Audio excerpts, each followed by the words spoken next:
대전평화교회와 한신교회 교우들을 위한 새벽 말씀 나눔입니다. 오늘은 2023년 4월 12일 수요일입니다. 오늘 하루 하나님의 크신 은총과 위로하심과 복주심이 말씀을 들으시는 여러분들과 함께 하시기를 소망합니다.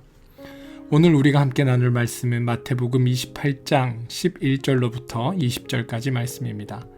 마태복음 28장 11절로부터 20절까지 말씀입니다. 여자들이 갈 때 경비 중 몇이 성에 들어가 모든 된 일을 대제사장들에게 알리니 그들이 장로들과 함께 모여 의논하고 군인들에게 돈을 많이 주며 이르되 너희는 말하기를 그의 제자들이 밤에 와서 우리가 잘 때 그를 도둑질하여 갔다 하라.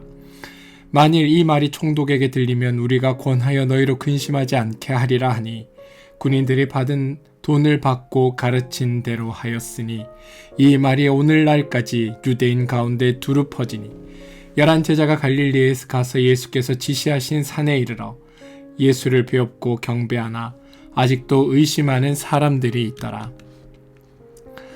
예수께서 나와 말씀하여 이르시되 하늘과 땅의 모든 권세를 내게 주셨으니 그러므로 너희는 가서 모든 민족을 제자로 삼아 아버지와 아들과 성령의 이름으로 세례를 베풀고 내가 너희에게 분부한 모든 것을 가르쳐 지키게 하라.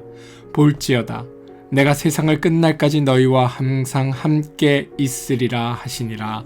아멘. 마태복음 28장 11절에서 20절까지 말씀입니다. 개역개정 성경으로 읽어드렸습니다.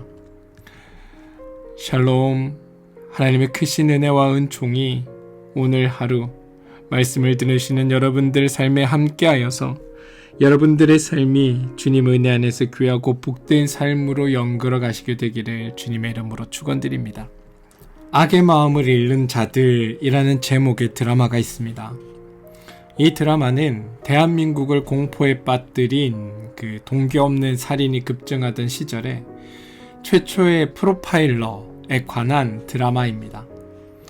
이 드라마를 통해 묘사되는 프로파일러들은 악의 정점에 선 범죄자들의 마음속을 치열하게 들여다보면서 사건의 실마리를 풀어가는 사람들이었습니다. 이 드라마를 통해 또 한 번 깨닫게 되는 것, 완전 범죄는 없다라는 겁니다. 사실 오늘 말씀에도 보면 사내들인 공의회 회원들은 예수님을 죽이고 그 죽음에 대해 완전 범죄를 저지르려고 했습니다. 하지만 그럴 수 없었습니다. 예수님의 부활은 진실이었고 그 어떤 방법으로도 하나님의 구원의 역사를 막을 수 없었기 때문입니다. 더 나아가 우리의 하나님은 이 우리를 구원하시길 원하시는 그 사역을 이어가시는데 부활한 증인들을 통하여 역사하심으로 그 일들을 이어가고자 하신다는 겁니다. 오늘 말씀은 예수님께서 부활 승천하시기 전에 제자들에게 주신 마지막 명령에 관한 이야기를 담고 있습니다. 오늘 말씀은 여자들이 갈 때라고 기록되어 있습니다. 여인들이 예수님의 말씀을 듣고 제자들에게 가고 있을 때 경비를 섰던 사람 중 몇몇이 성에 들어가 대제사장들에게 방금 일어난 일을 보고하고 있습니다. 15절까지는 당시 초대교회의 거짓으로 유포된 유언비어에 대한 진상을 밝히는 내용입니다. 왜냐하면 대제사장들이 군병들을 돈으로 매수해서 제자들이 예수의 시신을 절도해 갔다라고 유언비어를 퍼뜨렸다는 겁니다. 당시 사내들인 공의회는 유대 사회에서 최고의 의결기관이었습니다. 이 기관의 사주를 받았던 경비원들은 빌라도에게 가지 않고 대제사장들에게 보고를 하러 갔습니다. 그들은 빌라도가 내어준 병사들이었지만 지휘권을 사내들인 공의회에게 위임했기에 그들은 먼저 사내들인 공의회에 보고를 하러 갔던 겁니다. 그리고 대제사장들이 모여 의논을 합니다. 그들은 예수님의 부활을 직접 보지는 못했지만 여러 정황으로 미루어 봤을 때 특별히 예수님이 돌아가시 전에 하셨던 이야기와 십자가 사건을 통해서 일어난 상황들을 미루어 보았을 때 부활의 사건이 어쩌면 사실일지도 모른다라고 생각을 했던 것 같습니다. 그렇지만 그들은 여전히 예수를 죽일 때처럼 자신들의 잘못을 덮기 위해 또 다른 모의를 계획하는 겁니다. 그리고 돈을 주고 사람을 매수하면서 이렇게 말하라고 시킵니다. 14절입니다. 너희는 말하기를 그의 제자들이 밤에 와서 우리가 잘 때 그를 도둑질하여 갔다 하라. 사실 경비병들은 빌라도에게 속한 사람들이었기 때문에 시체를 잃어버렸다고 하면 그들에게도 불이익이 올 것이라는 것을 잘 알고 있었습니다. 이 점을 염두에 두고 대제사장들은 만약 이 사실이 총독에게 들킨다면 본인들이 경비병들에게는 어떠한 해도 가지 않게 잘 해결할 것이라고 말하고 있습니다. 따라서 이 말을 듣고 경비병들은 대제사장이 매수한 대로 행하게 됩니다. 그리고 이러한 모습은 하나님의 위대하심을 보고도 거짓을 꾸미고 예수를 죽인 자신들을 정당화하려는 무지함을 드러내게 되는 일로 우리에게 기록되어 나타나 있습니다. 아무튼 성경은 그들의 무지함과 어리석음을 대조시켜 제자들이 행함을 보여줍니다. 제자들은 부활하신 주님의 이야기를 전해 듣고 주님께서 가라고 하신 갈릴리로 향해 갔습니다. 갈릴리는 예수님께서 복음을 선포하신 것입니다. 그렇기에 그 갈릴리에서 제자들을 통해 다시금 예수님의 그 살아계신 복음에 전할 계기를 마련해 주시는 겁니다. 마태는 이러한 계획을 산이라는 이미지를 활용해 우리에게 전합니다. 산은 하나님의 계시가 있는 곳입니다. 마치 모세가 산에서 하나님의 계시를 받았던 것처럼 예수님께서 산에서 제자들에게 새로운 사명을 선포하십니다. 제자들도 예수님께서 계신 산에 올라 주님을 뵙고 그분을 경배합니다. 오늘 말씀에 사용되는 경배하다, 이 17절에 나오는 경배하다라는 단어는 왕을 앞에 두고 그분에게 절하다라는 의미를 담고 있는 단어입니다. 따라서 이제까지는 예수님이 그들의 스승이었다면 지금부터는 예수님은 그들의 경배를 받으실 하나님의 아들로 인식되고 있다라고 성경은 전하고 있다는 겁니다. 따라서 우리가 예수님을 참 하나님이고 만왕의 왕으로 고백하는 이유이기도 합니다. 하지만 여전히 예수의 부활을 의심하는 자도 있었습니다.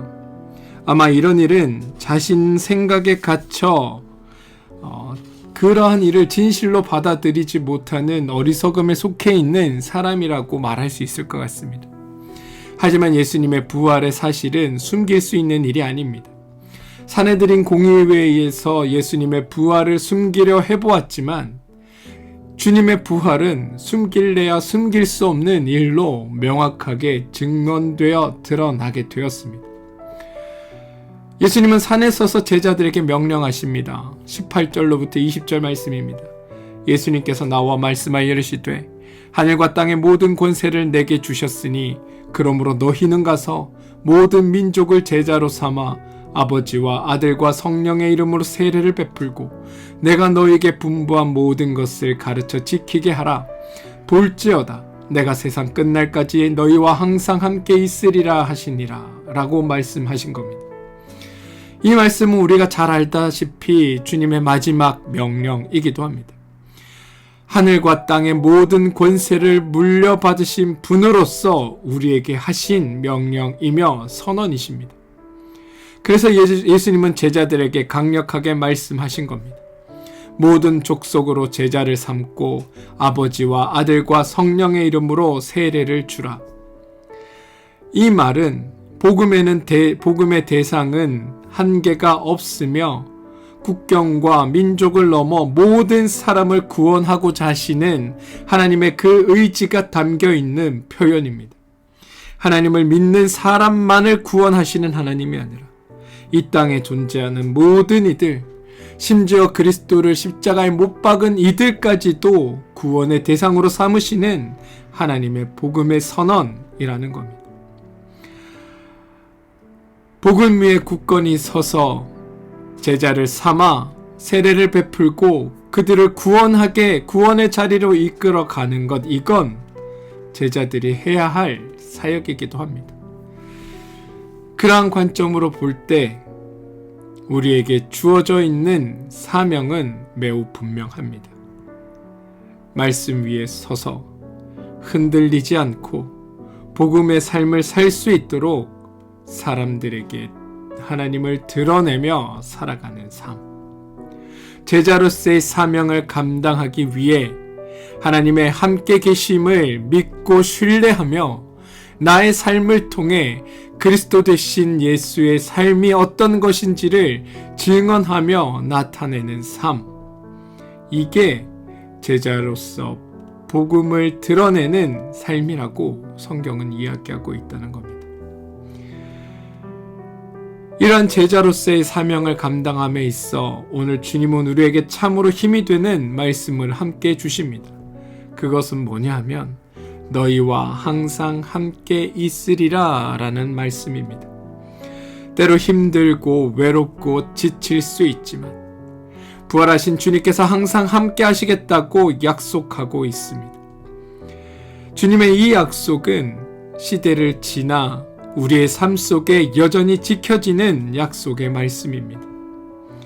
그렇기에 예수님의 죽음과 부활의 소식은 숨겨질 수 없었고 믿는 우리들을 통해 온 세상에 드러나게 되는 소식으로 드러나는 겁니다. 이게 바로 우리의 주님이 하신 위대한 사역입니다. 사랑하는 성도 여러분, 완전 범죄는 없습니다. 우리의 죄를 완전히 숨길 수 있는 방법은 없습니다. 지혜로운 사람은 자신의 잘못을 빨리 인정하고 잘못을 시인하는 겁니다. 대제사장들은 자신들의 잘못과 추악한 행위를 감추기 위해 온갖 권모와 술수를 썼습니다. 하지만 그것으로 자기의 죄를 덮을 수는 없었습니다. 아니, 오히려 그럴수록 주님의 부활에 대한 소식은 더욱더 명확하게 세상 가운데로 흘러 들어갑니다. 주님의 부활을 목격한 이들을 통해서, 하나님의 부활을 경험한 이들을 통해서 그리스도의 그리스도됨을 드러내고 삶으로 살아내는 이들의 삶을 통해서 세상 가운데 드러나게 되었다는 겁니다. 저는 그러한 믿는 이들의 삶이 바로 여러분들의 삶이 되기를 소망합니다. 그래서 주님의 그 약속의 말씀이 우리의 삶에서 그대로 이루어지는 은혜가 있게 되기를 소망합니다. 오늘 주님은 항상 우리와 함께 하신다라고 말씀하셨습니다. 이 말씀을 믿으시고 부활의 증인된 삶으로 살아주시고 여러분을 통하여 하나님을 알지 못하는 이들이 하나님을 알게 되는 그 자리에 이를 수 있도록 여러분들이 오늘 하루 은혜 가운데 살아주시기를, 복음의 사명을 감당하는 믿음의 사람들이 부활의 증인들이 되어 주시기를 주님의 이름으로 축원드립니다. 우리 함께 기도하겠습니다. 하나님, 우리에게 사명 주시는 하나님, 오늘 말씀을 통해서 우리에게 주신 주님의 사명을 다시 한번 깨닫게 됨을 고백합니다. 우리는 부활을 경험한 부활의 증인입니다. 그렇기에 우리에게 하늘과 땅의 모든 권세를 주셨음을 믿습니다. 하나님께서 우리에게 주신 권세로 모든 족속을 제자로 삼고 분부하신 것을 가르쳐 지키는 사명자의 삶이 되게 하여 주시옵소서. 말로가 아니라 삶으로 그 모든 것들을 드러내며 살아가는 사람들이 되게 하여 주시옵소서. 하나님의 함께 계심을 증언하는 증언자들이 되게 하여 주시옵소서. 그리하여 나를 통해 하나님의 나라가 확장되게 하시고 주님께서 항상 함께 하심을 늘 보는 우리가 되게 하여 주시옵소서. 예수님의 이름으로 기도합니다. 아멘. 오늘 우리가 함께 중보하며 기도할 제목 나누겠습니다. 몸과 마음의 힘듦으로 인해 어려움을 겪고 있는 우리 교우들을 위해 기도합시다. 하나님께서 그들의 삶에 함께해 주시고 그들의 삶을 귀하고 복되게 만들어 주시고 그들의 삶에 참 소망이 되어 주시기를 여러분 기도해 주시기 바랍니다.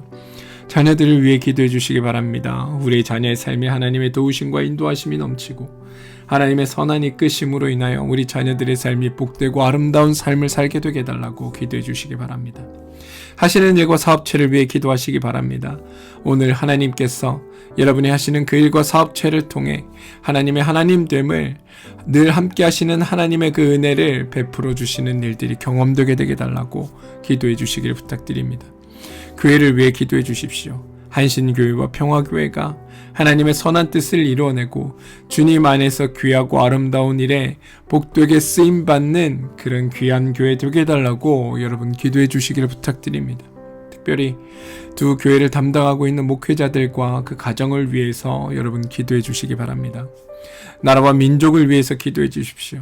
이 나라와 이 민족 위에 하나님의 선한 통치와 다스림이 드러나고 하나님으로 인하여 이 나라와 이 민족을 살아가는 모든 이들이 참으로 기쁜 삶을 살아가게 되고 복된 삶을 살아갈 수 있게 되게 해달라고 여러분 기도해 주시기를 부탁드립니다. 부활의 증인으로 우리는 부름 받았습니다.